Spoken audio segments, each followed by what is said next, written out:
Olá, pessoal. Aqui é o professor Washington e hoje a gente vai falar um pouquinho sobre a introdução ao estudo da história, mais especificamente como nós construímos o conhecimento histórico. Bom, quando a gente fala de história, pessoal, a gente está falando de uma ciência, né? É claro que a história, assim como as outras ciências humanas, elas têm limitações muito evidentes comparadas, por exemplo, à exatidão da matemática, né, ou da química. No entanto, ainda que as ciências humanas sejam limitadas, elas têm aspirações científicas também, ou seja, elas têm método, passo a passo, teoria. Então, quando nós falamos de história, nós falamos de um estudo dirigido, guiado por um conjunto de teorias, de metodologias, tendo uma base de pesquisa, né, que são as fontes históricas, já vamos ver o que elas são. Então, é importante que a gente saiba, porque quando a gente fala de história, né, o uso da palavra história no dia a dia, ela pode significar mais ou menos o conjunto de eventos, né, que ocorreu com a humanidade, né, com as pessoas, mas que não necessariamente precisa ser narrada, como diz o Aurélio Buarque de Holanda. Então, quando eu falo, a minha história pessoal não é um estudo de história, é a minha trajetória enquanto indivíduo ao longo do tempo e do espaço, né? A história, disciplina, essa com H maiúsculo, ela, sim, já se destaca da palavra história que a gente utiliza no dia a dia, tá bom? E quando a gente fala de história, disciplina científica, a gente cita algumas definições. Eu vou começar com a mais simples, digamos assim, né? A mais utilizada nos dicionários. Que a história seria, abre aspas, a narração metódica dos fatos notáveis ocorridos na vida dos povos, em particular, e na vida da humanidade em geral. Então, aqui a gente já está falando da história como uma forma de contar, né? De apresentar um conjunto de acontecimentos do passado. Aqui o Aurélio Buarque ele ainda se prende à narração de fatos notáveis, né? Hoje, em história, a gente pode fazer pesquisas de fatos mais corriqueiros da vida cotidiana e que tem tanto a relevância quanto um estudo das grandes guerras ou grandes acontecimentos políticos, tá bom? Nós vemos também uma definição, duas definições de dois historiadores da Escola dos Análises, né, na França, uma escola que revolucionou o estudo da história no século XX, o Lucien Lefebvre, né, que ele fala: a história é o processo de mudança contínua da sociedade humana. Então, ele está falando desse conjunto de acontecimentos, né, de mudanças que se sucedem ao longo do tempo e do espaço, não só com a sociedade francesa, inglesa, alemã, etc., mas com a humanidade como um todo, né? Esse conjunto de eventos que se aproxima de algumas, né, definições que a gente utiliza tanto do Sérgio Buarque como aquela mais simples que eu já utilizei. Mas a definição do Marc Bloch, que é o primeiro, é uma das que eu mais gosto. Eu só faria ela a introdução de uma palavrinha. A história é a ciência dos homens no tempo. Eu colocaria a história é a ciência dos homens no tempo e no espaço. Porque, afinal de contas, quando a gente estuda um evento, seja ele qual for, nós não estudamos apenas os indivíduos, nós estudamos os indivíduos se relacionando entre si e dentro de um determinado contexto espacial, né? Dentro de um determinado espaço geográfico, um espaço social. Então, quando eu estudo, por exemplo, a cana-de-açúcar no Nordeste brasileiro, eu estou falando de um espaço específico. Quando eu estudo a mineração na região, durante o período colonial, na região de Minas Gerais, é outro contexto. Então, eu tenho que levar isso na hora de apresentar o meu relato. Então, a gente vai ver que quando nós falamos de história, independentemente da definição mais ou menos exata, nós estamos falando de uma ciência que tem como objetivo investigar o passado, investigar os acontecimentos do passado e como eles impactam no nosso presente. né? A história estuda o passado, mas ela está sempre conversando com o presente. Então, se hoje nós fazemos uma pesquisa, certamente essa pesquisa daqui a 100 anos ela vai ter algumas novidades, porque em 100 anos estaremos pensando diferente. Então, a história, ela também é filha do seu tempo, ela também fala sobre a sociedade do presente, tanto quanto fala sobre a sociedade do passado. Por isso que ela está sempre se renovando. Porém, para eu fazer uma pesquisa histórica, eu tenho que ter critérios, né? Diferentemente de um romancista que tem liberdade, ele senta diante de um computador, de uma máquina de escrever ou de um caderno, ele pode inventar uma história qualquer. Exemplo, muito perguntado em sala de aula. Professor, e se nós, brasileiros, tivéssemos sido colonizados por ingleses, né? Eu costumo responder dizendo o seguinte: o se, ele não existe em história. Não tem como saber. Nós não fomos colonizados e ponto. Essa é a realidade. Isso foi o que aconteceu. Ponto final. Agora, se eu sou um romancista, eu posso escrever um livro, né, levantando essa hipótese. Pode ser um exercício de imaginação, de criatividade, sim, mas a gente sabe que não é real. A literatura, ela tem essa liberdade, a história não. A história, ela tem que estar atenta, ela tem que se fiar, ela tem que se prender ao que nós chamamos de fontes históricas para poder trabalhar. Então, quando eu faço uma afirmação de algum evento que tenha ocorrido no passado, eu não faço isso tirando da minha cabeça, eu faço isso apoiado em fontes históricas. Essas fontes históricas, pessoal, elas são documentos, são vestígios, são marcas da presença do ser humano no tempo. Nós, seres humanos, nós deixamos rastros da nossa existência. São esses rastros que nós chamamos genericamente de fontes históricas, porque elas são as mais variadas.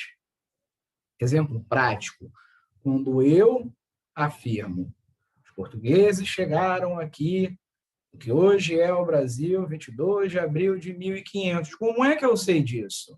Eu não invento essa data. Eu sei disso porque o Pero Vaz de Caminha registrou em um documento oficial a data, e esse mesmo documento foi enviado para o rei de Portugal e reconhecido como verdadeiro. Então, eu sei porque eu tenho a carta de Pero Vaz de Caminha. Se ela não existisse,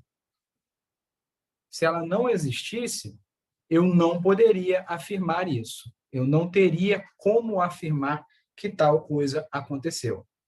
Então, pessoal, por isso que a ciência histórica, ela é sempre limitada. Por quê? Se não houver fontes que eu possa comprovar a minha afirmação, eu não faço. Então, eu não posso simplesmente dizer que tal evento ocorreu em tal período sem eu conseguir comprovar. Eu não posso dizer, por exemplo, qual foi o primeiro indivíduo a praticar a agricultura e qual ano exatamente. Por enquanto, não posso afirmar isso. Por quê? Eu não tenho fonte histórica que me permita fazer essa afirmação com certeza. Outro exemplo são os estudos da ocupação humana no continente americano. Nós ainda não temos vestígios suficientes para poder fazer uma afirmação definitiva. Ou seja, em relação a esse assunto, a ocupação humana na América, nós ainda estamos com ele em aberto. Talvez um dia a gente consiga responder, talvez nós nunca possamos responder. E tudo bem, tá bom? A gente tem que saber que a história também tem os seus limites, tá? Essas fontes históricas, elas podem ser materiais ou imateriais. Fácil da gente saber a diferença. Material é tudo aquilo que a gente toca, imaterial é tudo aquilo que a gente não toca, que está no campo das ideias. Então, quando eu, por exemplo, for estudar as manifestações, as danças, as festas, o idioma, os mitos, as músicas, os relatos, tudo isso é imaterial por quê? Ele não está no campo do concreto, está no campo do abstrato. Ainda que uma música eu consiga registrar, né, por meio de gravação, a música em si ela é uma expressão imaterial. Ainda que ela seja produzida com instrumentos materiais.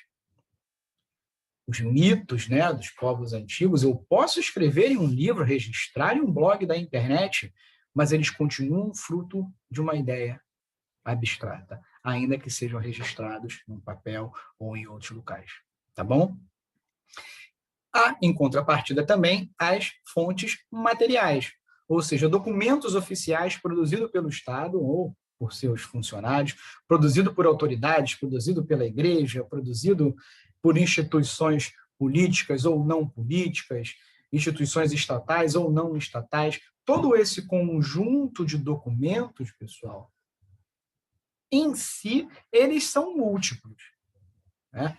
O Estado ele pode produzir, por exemplo, um relatório policial, mas ele pode produzir também um relatório sobre as condições geográficas de determinada locação em um país. Tudo isso é documento para a gente trabalhar. Dali, extrair parte do que aconteceu no passado. Tá bom? Para além disso, nós também temos outras formas de vestígios de documentação, né? Que são, por exemplo, as construções. Então, se eu quero estudar a arquitetura, por exemplo, dos povos incas, né, eu vou ver as construções desses sujeitos. O que eles fizeram, como fizeram, qual era a função, o que tinha, o que não tinha. Livros, fotografias, utensílios, por exemplo, uma arma, uma faca, uma lança, um arco e flecha. Tudo isso pode ser utilizado como material para a pesquisa histórica. Então, tudo que a gente afirma em história, a gente precisa comprovar. Se não há possibilidade de comprovação, então o estudo permanece em aberto. Tá bom? Então, o historiador, ele examina todo esse conjunto de fontes, mas ele não examina sozinho. Como eu disse, ele está atrelado a uma teoria. Ele está atrelado a um conjunto de procedimentos metodológicos para poder fazer isso. Então, se eu for, por exemplo, estudar a povoação do continente americano, ainda que eu tenha limites, né, práticos para responder algumas perguntas, eu tenho também apoio em outras bibliografias, ou seja, em outros livros produzidos por outros pensadores, brasileiros ou não, que versam sobre o assunto. Por isso que história, não só história, mas toda a ciência, ela é sempre um diálogo, né? Eu não estou fazendo história sozinho, eu estou dialogando com outras pessoas que também trabalharam sobre aquele tema, seja para concordar, seja para discordar, tá bom? Outro ponto importante em história, pessoal, para a gente trabalhar é o chamado patrimônio cultural, também conhecido como patrimônio histórico-cultural. Ou seja, pessoal, aqui no Brasil a gente tem um órgão estatal para tomar conta disso, que é o IPHAN, que é o Instituto de Patrimônio Histórico e Artístico Nacional, ligado diretamente ao Ministério da Cultura. Então, nós vemos, por exemplo, que manifestações tanto materiais quanto imateriais são protegidas como acervo da nossa identidade enquanto povo, né? Sejam as construções antigas de Minas Gerais, seja o maracatu de Pernambuco. Vejam bem, patrimônio material, patrimônio imaterial, mas tudo isso está preservado porque, de alguma forma, isso nos diz muita coisa sobre nossa trajetória enquanto povo, tá bom? Então, a gente vai ver que quando a gente fala de patrimônio, a gente também está falando de fontes de pesquisa, tá bom? E quanto mais bem preservados esses patrimônios, melhor a relação do seu próprio povo com a sua identidade, com o seu passado, né? Não é à toa que para muitos povos esse patrimônio cultural ele é indispensável, né? Às vezes pode ser um patrimônio imaterial, seja o idioma, sejam as músicas, as danças, as festas, seja o patrimônio material. Imaginem, por exemplo, vocês ir a Roma e não ver as construções antigas do Império Romano, né? Seria inimaginável. E hoje é inimaginável a relação dos romanos, né, com uma cidade que não existisse esses monumentos, né? Esses monumentos eles interferem diretamente na vivência dos sujeitos dali. Tá bom? Quando a gente fala também sobre o tempo é um material muito importante para o estudo da história. Só que a gente tem que diferenciar os tempos, os diferentes tempos. Quando eu falo de tempo cronológico, eu estou falando de tempo de relógio. 1 hora, 1 minuto, 1 semana, 1 ano, etc. Isso, pessoal, é uma invenção arbitrária do ser humano. Nós inventamos medidas para registrar a passagem do tempo, seja hora, ano, semana, etc. Tá bom? Esses são cronológicos, são repetitivos, né? Dão a gente uma noção de passado, presente e futuro, mas eles são mais frios, digamos assim. O tempo psicológico, pessoal, é o tempo em que uma experiência ela atinge um indivíduo ou um conjunto de indivíduos, né? Então, pense no tempo psicológico que um povo demorou, por exemplo, quando se encontrou com os portugueses aqui. Eles estão em um tempo histórico diferente, são apresentados a outro, aquele tempo psicológico para ele absorver aquela experiência, para traduzir aquela experiência para si. Não é possível ser medido. Não tem instrumento. Não é que eu vou medir que um grupo se adaptou ou não à modernidade. Pensemos nos nossos avós e nas suas, muitas vezes, angústias de lidar com a nova tecnologia. O tempo de mudança deles é diferente. O tempo importante para a gente, pessoal, é o tempo histórico. Esse tempo histórico diz respeito sobre os acontecimentos nas determinadas sociedades, tá bom? E eles têm o seu tempo próprio também. Então, não dá para dizer, por exemplo, que de 10 em 10 anos, de 100 em 100, 50 em 50, surge uma invenção revolucionária que muda toda a organização da sociedade humana. Não tem como dizer isso. Porque esses acontecimentos não podem ser previstos, né? Então, a gente pode dizer, por exemplo, até a Revolução Industrial, né, mais ou menos uns 250 anos atrás, o ser humano, ele que tinha que fazer força para transformar uma determinada matéria-prima em um determinado produto. As máquinas passaram a fazer isso. E 250 anos depois, a gente já está enviando, por exemplo, robôs para Marte. Se comparado esses 250 aos 200, 300, 400 mil anos antes, a gente pode dizer que nós evoluímos muito em termos de tecnologia. Vai ser o mesmo daqui a 250? Não podemos saber, porque a história só fala sobre o passado, nunca sobre o futuro. E quando nós estudamos o tempo histórico, a gente tem que entender que alguns eventos têm tempos históricos específicos. Então, a mentalidade dos povos, ela muda com menos velocidade do que a tecnologia. Volta ao exemplo dos nossos avós. Eles ainda pensam com uma cabeça que nós diríamos analógica, enquanto os seus netos e bisnetos pensam com uma cabeça digital. E é assim mesmo. Porque esses sujeitos vivem em tempos históricos diferentes, têm experiências diferentes, uns se adaptam mais rápido, outros não. Tá bom? Formas de medir o tempo que a gente utiliza, pessoal, o calendário, né? Os calendários, eles também são arbitrários, ou seja, eles são construídos tendo como ponto de apoio um evento cultural importante, ou, no nosso caso, religioso, já que usamos o calendário cristão, né? Então, ano 1, nascimento de Jesus. Para trás, antes de Cristo. Para frente, depois de Cristo. Tá bom? E, por último, a divisão que a gente utiliza somente, pessoal, para fins didáticos. Tá bom? Essa divisão, essa periodização da história ocidental, ela diz respeito à Europa e seus filhos. Ela diz muito pouco ou quase nada para povos não europeus. Exemplo, de acordo com essa concepção de história do século XIX, o povo ele tinha história se tinha escrita. Se não tem escrita, não tem história. Não tem história, não tem escrita, ele está na pré-história. Desenvolveu escrita, está na história. Tá bom?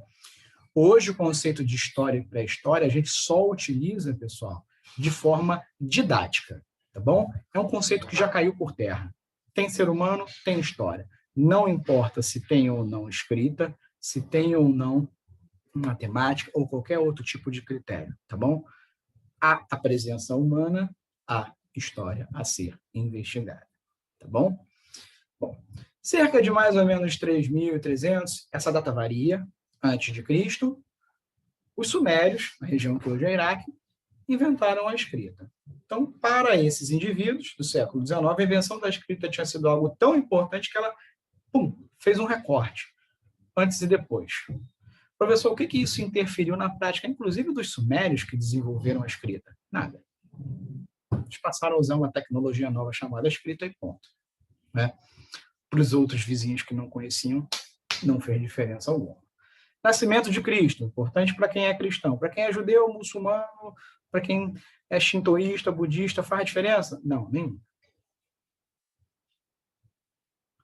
Antes de Cristo, depois de Cristo, faz diferença para quem? Para quem é cristão, tá bom? 476, queda do Império Romano do Ocidente. Isso afeta a vida de um japonês que mora lá no interior do Japão, no mesmo período? Não, nada. Reparem que esses eventos são eventos de cunho político, especificamente ligados à história europeia. É contestado? Muitíssimo contestado. Mas por que usando? Com fins didáticos. Ou seja, a gente utiliza para facilitar o nosso estudo da história, tá bom? Ele não é desprovido de utilidade, ele é útil. Essa linha do tempo ela é útil. Ela só não abarca, obviamente, todo o conjunto da humanidade, tá bom? Com isso, terminamos aqui esse nosso conteúdo de introdução à história.